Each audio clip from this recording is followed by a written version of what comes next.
Salut encore une fois, c'est Rami Comptable. Je vous reviens pour la suite de mes cours vidéo. Et en ce qui concerne la gestion de la comptabilité avec les logiciels CIS qui sont très efficaces dans la gestion d'une comptabilité. Alors aujourd'hui, je vais vous montrer une partie très importante dans la situation comptable qui est l'amortissement par composante, l'amortissement des biens composés. Alors, vous savez très bien que l'amortissement, c'est la constatation comptable de l'amortissement de la valeur de certains éléments de l'actif résultant du temps, voilà, et de l'obsolescence, mais aussi de l'usage dont les effets sont jugés irréversibles. Alors, l'amortissement, c'est un travail de fin d'exercice qui est très important dans la situation comptable, car à la fin de l'exercice comptable, vous devez obligatoirement, c'est pourquoi on dit que l'amortissement est légalement reconnu par le code de commerce qui est obligatoire. Donc, vous devez constater la perte de valeur de certains éléments de l'actif et comptabiliser cette dotation-là comme une charge pour l'entreprise qui doit ici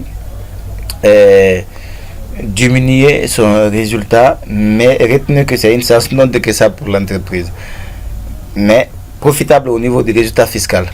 Alors, pour cela, vous devez amortir toutes vos acquisitions, c'est-à-dire vos immobilisations, sur leur durée de vie avant. Je dirais comme ça parce que cette vidéo que je vous présente comme ça, c'est conformément au système comptable OHADA, car nous évoluons dans le système comptable OHADA, la zone ouest africaine.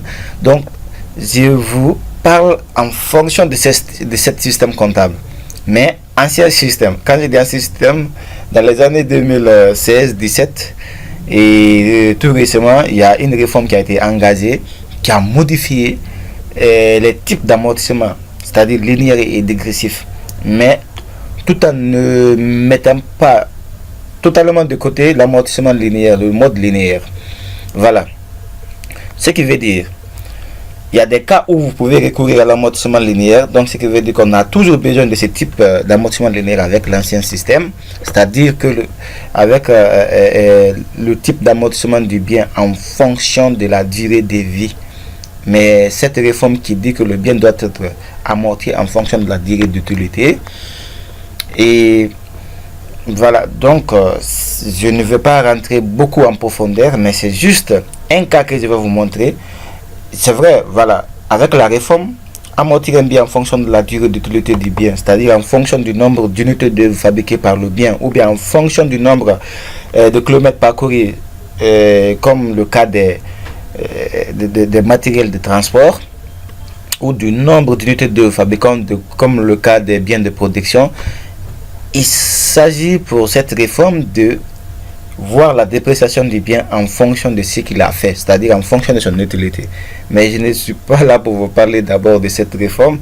Je suis simplement là devant vous aujourd'hui pour vous montrer cette partie qui est très importante, car les biens que vous amortissez, c'est vrai, les biens que vous amortissez ont une dotation, mais ces biens-là n'ont pas les mêmes durées de vie. Il y a des biens qui sont composés, qui n'ont pas les mêmes durées de vie.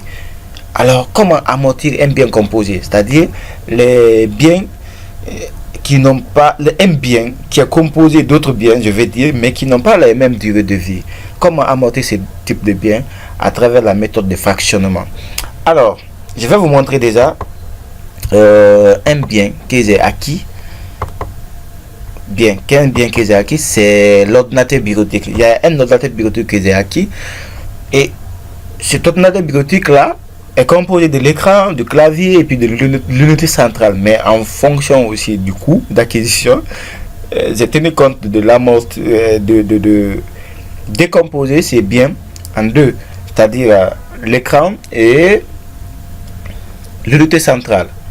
Mais vous-même, vous savez, l'écran et l'unité centrale n'ont pas les mêmes durées de vie. L'écran et l'unité centrale, c'est vrai, oui. Les deux n'ont pas les mêmes durées de vie. L'écran peut peut-être faire une durée de 5 ou 6 ans. L'unité centrale aussi peut faire une durée de 3 ou 4 ans, ça dépend de la qualité, mais comprenez que ces deux, ces deux composés n'ont pas les mêmes durées de vie qui forment ici un ordinateur bureautique. Alors, comme c'est un bien composé dont les éléments n'ont pas les mêmes durées de vie, je peux peut-être procéder ici à l'amortissement par bien composé, c'est-à-dire par fractionnement. Comment vous allez fractionner ce bien-là en des éléments qui n'ont pas les mêmes durées de vie pour que ces dotations participent au résultat fiscal d'une année à une autre. Alors, comment le faire? C'est-à-dire, comment est-ce que vous pouvez fractionner un bien? Comment vous pouvez amortir un bien? D'abord, je vais vous montrer la dotation globale de ce bien sur la durée de vie considérée. Voilà. Je vous montre le plan d'amortissement de ce bien. Et déjà, c'est un bien qui est acquis, supposé en 2019, le début de l'année 2019, amorti sur 4 ans. La durée de vie, c'est 4 ans, vous voyez. Et il est réparti automatiquement sur 4 exercices, 2019, 2020, 2021 et 2022. Je vous rappelle que ce bien-là est acquis en début d'année. Vous savez, quand est-ce qu'un bien est acquis en début d'année? Au cours de l'année et au cours du mois, il y a des modes d'amortissement, il y a des types d'amortissement que vous devez appliquer. Alors, si je vous rappelle que c'est un bien qui est acquis au début de l'année, pas au cours du mois ni au cours de l'année. Alors là, regardez, automatiquement le plan d'amortissement, le tableau d'amortissement nous affiche ici 4 exercices, et vous regardez par exemple la valeur, voilà, la valeur d'acquisition, excusez-moi, la valeur d'acquisition là c'est 4 millions. La dotation, voilà, pour cette année c'est 1 million. L'année suivante 2020 1 million, 2021 1 million et 2022 1 million. Alors, qu'est-ce que je veux? Je suppose que cet ordinateur bureautique est composé de l'écran et de l'unité centrale, bien qu'il y a d'autres accessoires. Mais nécessairement l'écran et l'unité centrale n'ont pas les mêmes durées de vie. Alors je vais séparer les dotations là en fonction de la durée de vie. Comment le faire? Pour le faire, je vais fermer d'abord cette boîte. Alors pour le faire, vous venez là, traitement. Après traitement, vous venez sur fractionnement de l'immobilisation. Code de l'immobilisation. Code de l'immobilisation, c'est l'ordinateur bureautique, voilà. Nombre total d'immo. Vous voulez le décomposer en combien d'éléments? En deux. Comment je peux dire ça? L'écran et l'unité centrale. Alors, numéroté à partir de, voilà, bureautique. D'accord, à partir de bureautique. C'est pas mal. Répartition en valeur, oui. Appliquer la gestion des composés. J'accepte, oui. Ok. Bien. On m'a fait une boîte cette fois-ci. Automatiquement, il a réparti en 2 éléments. Voilà. Il a réparti en 2 éléments. Mais comment je vais faire? Alors, ce premier élément, d'abord, 4 millions. Voilà. Ordinateur bureautique, 4 millions. Bien, lui, je vais dire quoi? Que ça, c'est l'unité centrale. Voilà, ça c'est unité centrale. Unité centrale, il va briser comme ça. Centrale. Voilà, unité centrale, ça brise comme ça. Hein. Bien. Donc ça c'est... Attention, je n'ai pas validé ça. Je n'ai pas validé ça. Je n'ai pas validé l'unité centrale. Bien. La valeur de l'unité centrale, si je décompose, je suppose que la valeur de l'unité centrale, c'est pas 4 millions, c'est combien? C'est 3 millions. Bien. Ok. Ensuite, donc vous voyez automatiquement la base économique a changé, la base fiscale aussi a changé parce que j'ai utilisé les deux types d'amortissement. Amortissement économique et linéaire. Et économique et dégressif, du moins. L'amortissement économique c'est linéaire, l'amortissement dégressif c'est fiscal. Donc, maintenant, ça, le code. Je vais mettre écran.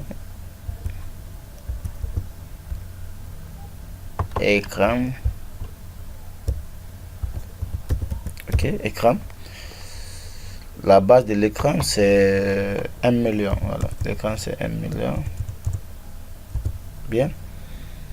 Et ça, le code de l'unité centrale aussi, c'est pas grave. Unité centrale 3 millions, l'écran 1 million. Bien, ok. Je peux valider, oui. Voilà. Cette procédure va générer la création de nouvelles fiches d'immobilisation. Ok, il n'y a pas de problème. Voilà. Donc je vérifie la fiche des IMO si ces deux biens-là ont été créés. Donc je viens là, gestion des immobilisations.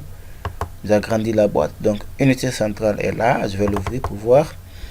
Unité centrale, remarquez cette fois-ci, la base a changé. La base d'acquisition maintenant, la base d'amortissement maintenant, c'est 3 millions. Et la dotation, c'est 750 000 et non plus 1 million maintenant.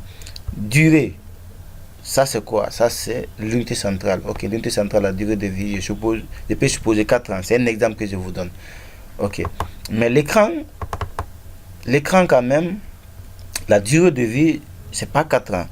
Donc je vais modifier la durée de vie. La durée de vie de l'unité centrale, quand même, c'est pas 4 ans. Donc pour cela, je peux modifier.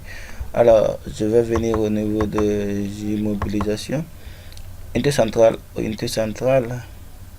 écran d'abord, écran, voilà, je vais dire. L'écran, la durée de vie, c'est pas 4 ans, c'est, bon, je suppose 6 ans, comme ça. 6 ans, ok. Bien. Alors, je vais venir voir maintenant l'écran. Eh bien, donc vous voyez, pour l'écran, il a réparti sa dotation sur combien d'exercices? 6 exercices. Et la dotation est de 166 667 par exercice. Donc, c'est une dotation qui va participer au niveau du calcul du résultat fiscal, à la différence du résultat à la différence de la dotation dégressive et dotation linéaire pour obtenir soit la reprise dérogatoire ou la reprise dérogatoire ou la dotation dérogatoire qui participera ici au résultat fiscal. Mais néanmoins, mon objectif c'était de vous montrer comment est-ce que vous pouvez séparer les éléments qui composent un bien d'immobilisation qui n'ont pas les mêmes durées de vie pour un amortissement. Comment amortir des biens composés. Donc c'était ça. Je pense que l'idée est là. Vous avez eu l'idée. Vous voyez pour l'écran, sa dotation est répartie sur 6 exercices et vous voyez, bon, j'ai utilisé l'amortissement linéaire. Donc si vous vérifiez l'amortissement fiscal, donc vous voyez, voilà, pour l'amortissement fiscal, je n'ai pas modifié comme la durée de vie. Si vous appliquez la même durée, et c'est obligatoire que nous appliquons la même durée, donc je peux venir encore, j'ai défini cette même durée pour l'amortissement fiscal aussi, par 4 ans, 6 ans. Ça c'est pour l'écran, hein. Voilà, je vous rappelle. Je valide ça aussi quand je viens maintenant. Est-ce que ça a changé? Je vérifie. Ok, voilà, ça a changé. Je vais voir l'écran. Et voilà, donc ça c'est pour l'exercice 2019, 2020, 2021, 2022, 2023 et 2024. Donc un peu c'est ce que je voulais vous montrer en ce qui concerne cette partie de d'amortissement. C'est pas fini, il y a des surprises, la création automatique de biens, il y a bon, le paramétrage même de l'immobilisation, la création même du bien d'immobilisation, jusqu'à l'affichage du plan d'amortissement. Cet processus là, je vous reviendrai pour vous montrer comment vous pouvez créer d'abord le dossier d'immobilisation. Comment est-ce que vous pouvez créer les biens d'immobilisation afin de procéder au paramétrage de ces biens-là jusqu'à l'affichage du tableau d'approximation qui est notre objectif final. Alors, c'était l'objectif d'aujourd'hui, l'amortissement des biens composés. J'espère que vous avez pris du plaisir avec votre serviteur, toujours Silla Bangali Konta. Je compte vous retrouver pour la suite de mes tutoriels et surtout n'oubliez pas d'adresser vos commentaires, vos suggestions, vos critiques pour l'amélioration de mes tutoriels. Et je suis à l'écoute de vos questions avec plaisir. Et on se retrouve à plus tard pour passer un bon moment. Merci, grand merci à tous mes abonnés. Au revoir.